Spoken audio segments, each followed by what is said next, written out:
more takeaways. Spurs define their own timeline, reach conference finals for the first time since 2017. Stephon Castle steps up early, the whole squad swallows up the Wolves rally, and the Spurs move on to Oklahoma City.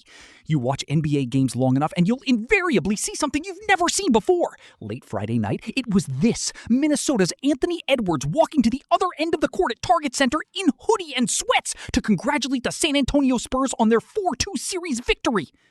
With 8 minutes left to play in the game, Edwards' premature capitulation was prompted by San Antonio routing his Timberwolves for the second consecutive game in their West semifinal series.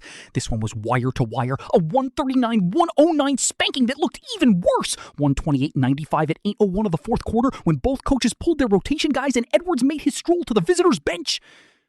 There was no rush, of course, and some old-school coaches and players might have been triggered by Edwards' unusually early white flag. But truth can be a pretty effective defense. The Wolves were cooked at that point. They wound up getting outscored by 59 points in games 5 and 6 combined, and they didn't even win a quarter after game 4. This was the third straight postseason in which Minnesota trailed by at least 30 points in their elimination game against Dallas, OKC, and now San Antonio. Garbage time in their playoff finales means, at the very least, the Wolves do not save their best for last. The Spurs, on the other hand, are humming as they advance to the Western Conference Finals, which tip off in Oklahoma City on Monday, 8:30 Eastern, NBC/Peacock. Pistons pick up Cade Cunningham, send series back to Detroit for a Game 7. One play proves a microcosm of the Pistons' will to survive as a big-time bench effort boosts them back to Detroit. The Detroit Pistons' determination to keep their season alive was stronger than the Cleveland Cavaliers' desire to advance to the next round of the 2026 NBA playoffs. This was undeniable Friday. This was explained by the tenor of Game 6 and how the Pistons, based on their energy if nothing else, did everything necessary to force a Game 7 with a 115-94 victory.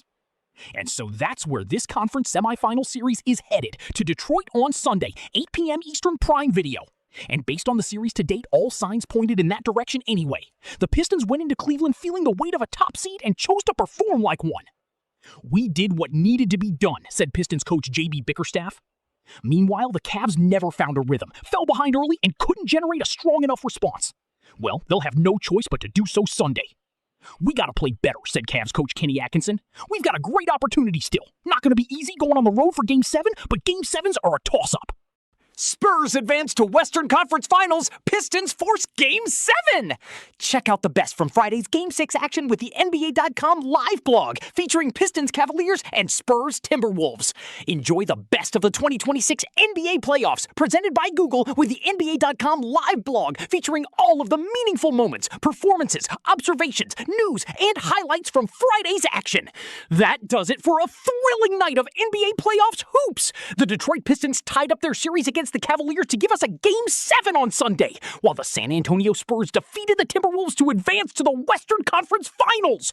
What we know about Friday's games: Cade Cunningham and the Pistons force a Game 7 with a convincing 21-point win over Cleveland at Game 6.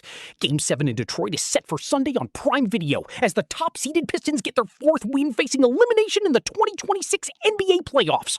Those 4 victories are the second most all-time by a number 1 seed. The Spurs advance to the Western Conference Finals after handling the Wolves in their 30-point Game 6 victory. Stephon Castle, 32 points, De'Aaron Fox, 21 points, and Victor Wembanyama, 19 points, combined for 72 points to help San Antonio reach the conference finals for the first time since 2017. The defending champion OKC Thunder await with Game 1 set for Monday.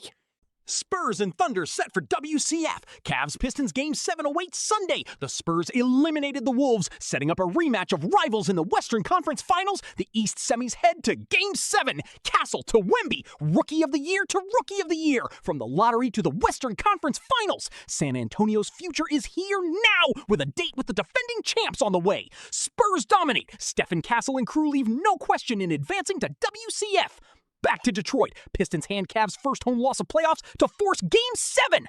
With no games tonight, Sunday brings one last run to decide the East semis. Game 7, Cavaliers at Pistons, 8 p.m. Eastern, Prime, Up next, the Western Conference Finals are set, with the number 2 Spurs taking on the number 1 Thunder beginning Monday, 8:30 p.m. Eastern on NBC and Peacock.